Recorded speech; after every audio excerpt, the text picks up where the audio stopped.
traveling with the Scamp, heading down to Frisco Campground in the Outer Banks of North Carolina. Here we go!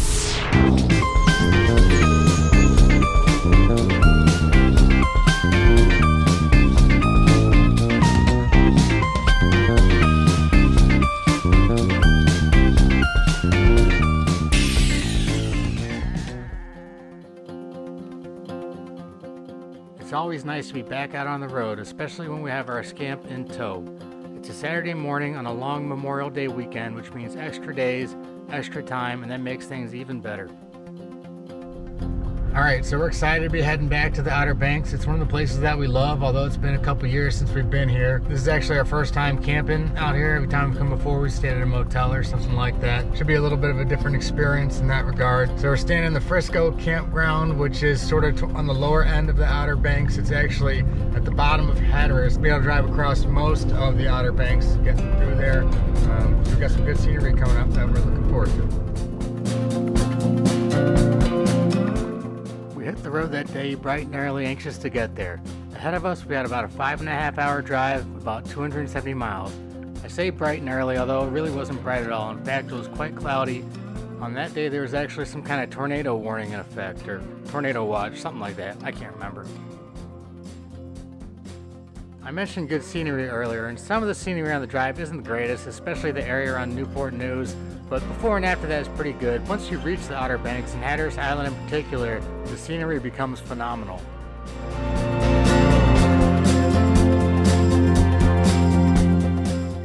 The Outer Banks are a chain of barrier islands off the coast of North Carolina, and they're actually very long, spanning about 200 miles.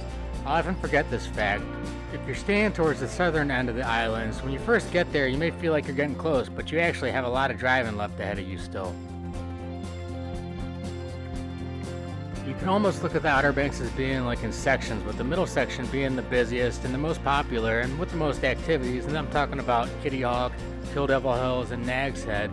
Now we were looking for something a little bit more low-key, a little bit more relaxing, which is why we're heading towards the southern end of Hatteras Island. And there we just crossed the state line into North Carolina.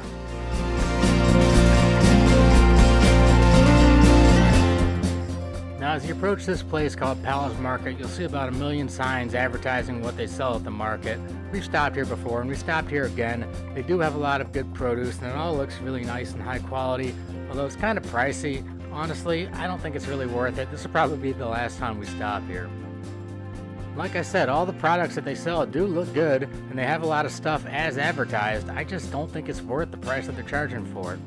But if you're looking to pay a fortune for some vegetables, Palace is your spot. The tornado watch remained in effect. The clouds looked kind of weird, but fortunately we didn't see or encounter any.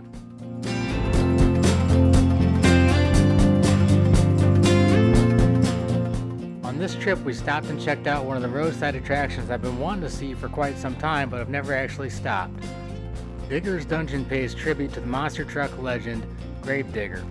In addition to souvenirs and gifts, also on display are many of the trophies which Gravedigger has won over the years.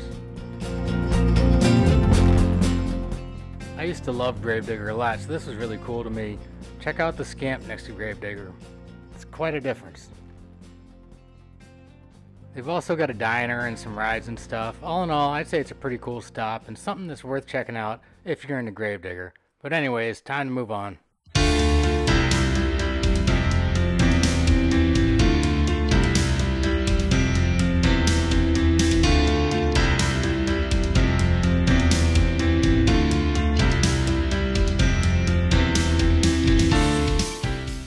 I don't know where the line is where you're officially in what's considered the Outer Banks, but to me it feels somewhere around this point.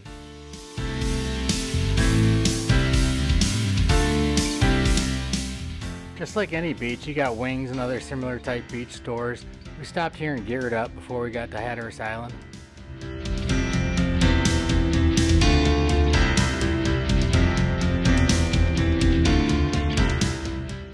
And here we have arrived at the Cape Hatteras National Seashore, which preserves the portion of the Outer Banks from Bodie Island all the way down to Ocracoke Island. It stretches about 70 miles. The seashore is managed by the National Park Service. There are 4 campgrounds on the seashore. The northernmost is the Oregon Inlet, which is the first you encounter, of course. After that you have Cape Point and Frisco, which are both on Hatteras Island. And the last is Ocracoke Campground, which is on Ocracoke, which is only accessible by ferry. Of the four, Oregon Inlet is the only campground with utility hookups. All of the campgrounds are reservable, which I think must be a change because I seem to remember Ocracoke being first come, first served. Each campground is $28 a night with the exception of Cape Point, which is $20. At Oregon Inlet, if you get utilities, you're looking at $35 a night. All very reasonable and pretty standard for an MPS managed campground.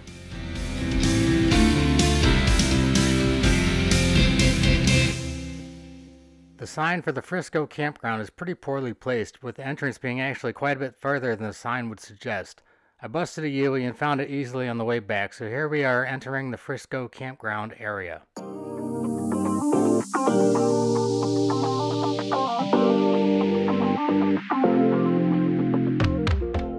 cool thing about this beach is you can actually drive your vehicle onto it. We just passed one of the access points. In order to drive on the beach, you need a four-wheel drive vehicle and you should deflate your tires. Additionally, you should purchase a pass, which is about $50. You can obtain that online. So this is our site. We quickly unhooked the Scamp, got our campsite set up, and then made our way to go check out the beach.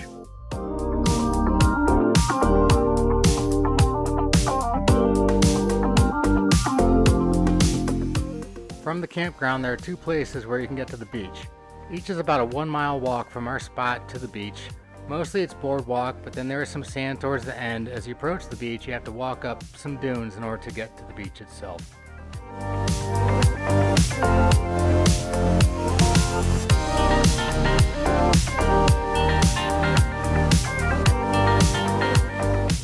Since it wasn't the warmest day and pretty cloudy, it wasn't the best beach day, but we really just wanted to come check it out, which we did. Once we were done with that, we headed back to the campsite to settle in for the night, anxious for the next day, which the weather forecast was much better.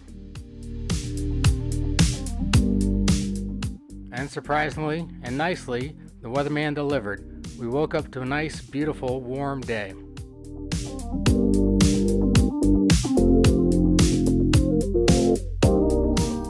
Given that the weather was so nice and that our whole plan was to do some relaxing, what else would we do except head down to the beach? A cool thing about the campground is that right outside the entrance there's a store that has gas, groceries, supplies, fishing gear. It's really very convenient. A short way from the campground up the 12 is Frisco Beach. It's not more than a couple miles, so we came down to check that out.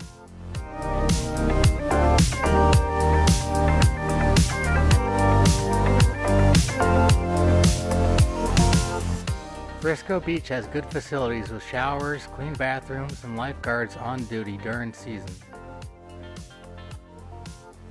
Now we're getting there around 10 o'clock in the morning, which is pretty early, kind of, for a beach, but check it out, there are very few people here.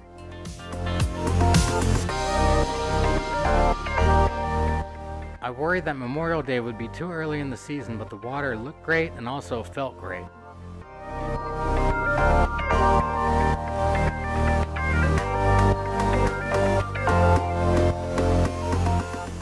After lounging on the beach for a few hours, which was awesome, we decided to go check out the Cape Hatteras Lighthouse. There are 3 lighthouses in total on the seashore, the other 2 being the Bodie Lighthouse and the Ocracoke Lighthouse. The Hatteras Lighthouse is probably the most recognizable with its unique spiral pattern. The designs on the lighthouses are used to assist in navigation, and there's a first look at the lighthouse.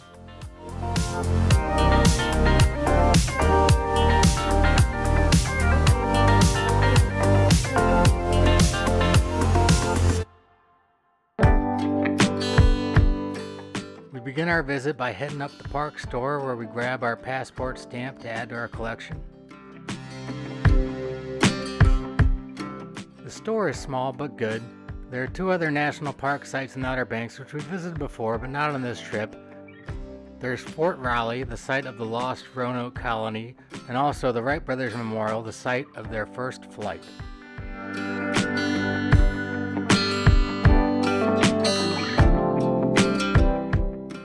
An amazing thing about this lighthouse is that it was relocated when threatened by erosion. The This was an amazing feat of engineering as it was executed flawlessly and moved a total of 2,900 feet. Very impressive for something of that size.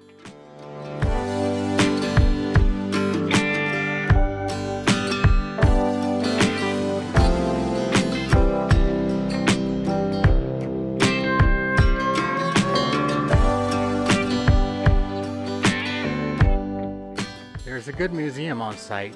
During our visit, the lighthouse was closed for climbing. If you do climb, there is a cost to do so, but there is no fee to visit the museum or anywhere else on the grounds. The history covers not only the lighthouse itself, but also the general area and life in that area. The Outer Banks are known as the graveyard of the Atlantic due to the high number of shipwrecks which have occurred. One thing that I learned about during this visit was the amount of German U-boat activity in the area during World War II. It's just not something I knew about that I found to be quite interesting that I plan to read up on.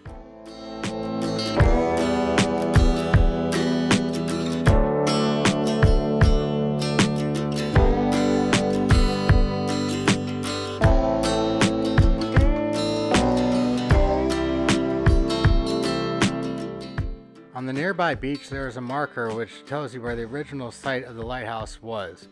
From that spot, looking back at where the lighthouse sits currently, it gives you a real appreciation for the accomplishment that they achieved.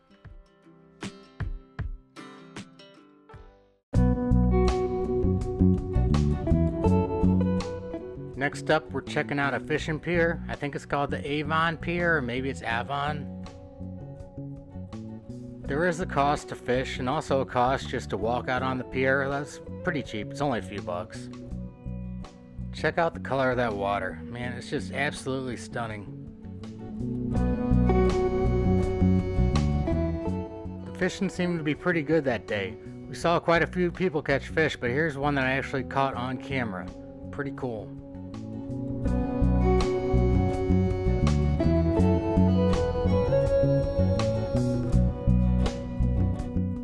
Got him.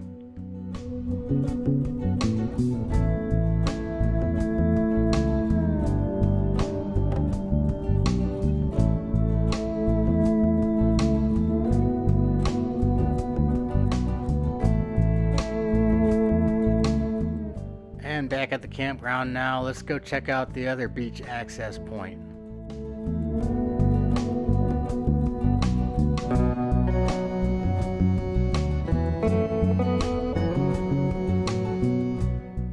This is the road that the off-road vehicles use to access the beach. And again, you gotta climb a dune just before you get to the beach. Driving on the beach looks pretty fun. I think we might have to do that next time.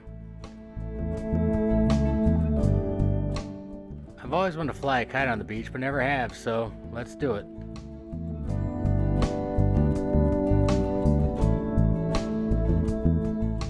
There it goes.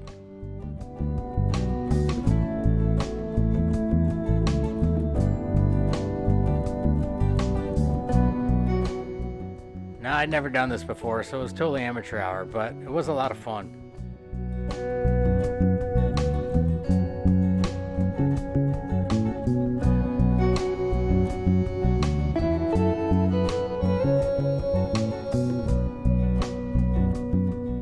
What a gorgeous night. After hanging on the beach, we did go back to our campsite where we had some dinner and then called it a night. It was a really great day. And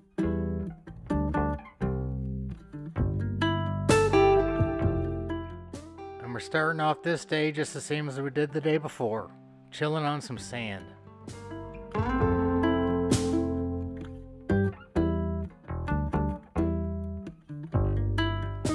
Just like the day before, there are very few people on the beach, but I did walk down the beach about a quarter of a mile, and once you get there, literally, you own the place. There's no one else around.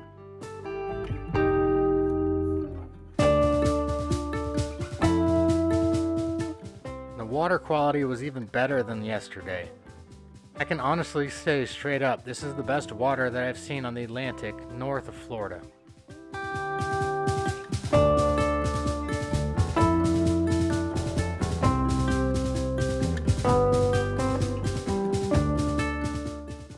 haven't said much about the campground, so let's talk about that a little bit. Let's start off with a quick driving tour around the campground.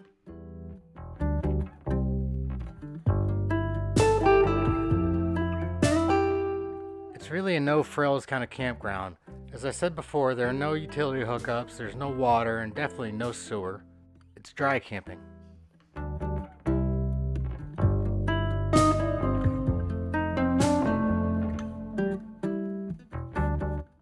There are no campfires allowed at the sites. You can't have a fire at the beach, for which you will need a permit, which is free and which you can obtain online.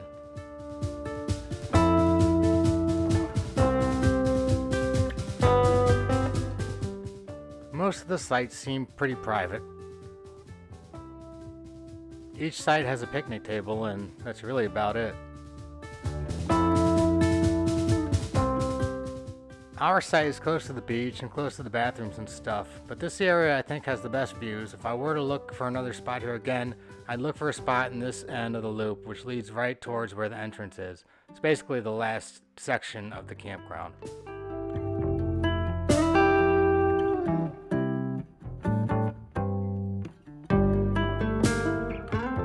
It's just a short little hike to get to the bathhouse and the bathrooms.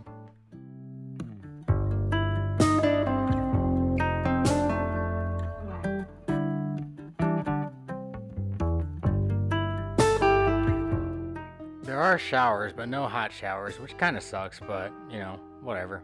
It's alright.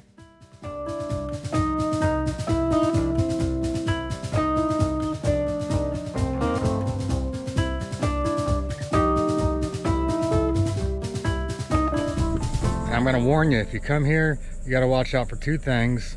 There's little cactus things on the ground, so don't go walking around barefoot. It's tempting because a lot of the ground is sandy and it's cool to walk barefoot, but I would never do it because you may slip and you may just step on a cactus and that could ruin a day. Also, I've been getting harassed with ticks the whole time since we've been here, so definitely if you come here, Frisco Campground, check yourself for ticks frequently. Now, I actually had a really bad experience. I had one latch on to my eyelid. I have no idea why he thought that was the spot, but the sucker actually bit me right on this eyelid here. I don't know if you can see it swollen, but he bit me on the eyelid, and I woke up to that in the middle of the night. I yanked him off, and I've been thinking about it, but it was my reaction to wake up to being bitten in the eyelid. So that's been sort of uncomfortable since that happened, but just a word of advice, watch out for the ticks. I failed to mention that in addition to a picnic table, there is also a grill with every site. When dry camping, you always want to bring your aquatainer.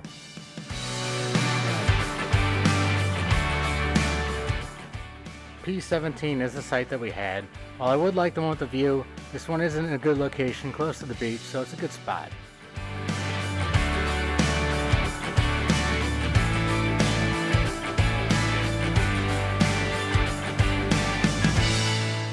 After a nice day, it was time to bid farewell to the Frisco Campground.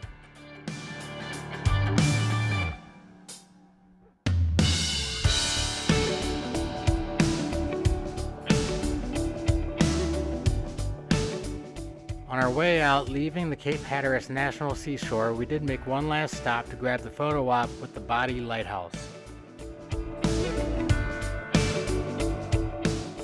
We had a great time scamping out here. When it comes to relaxation and recharging the batteries, the Cape Hatteras National Seashore just can't be beat. Thanks so much for watching. If you enjoyed it all, please give me a thumbs up. And if you want to follow along on our future scamping trips, please consider liking and subscribing. Scamps like us are born to camp. Later.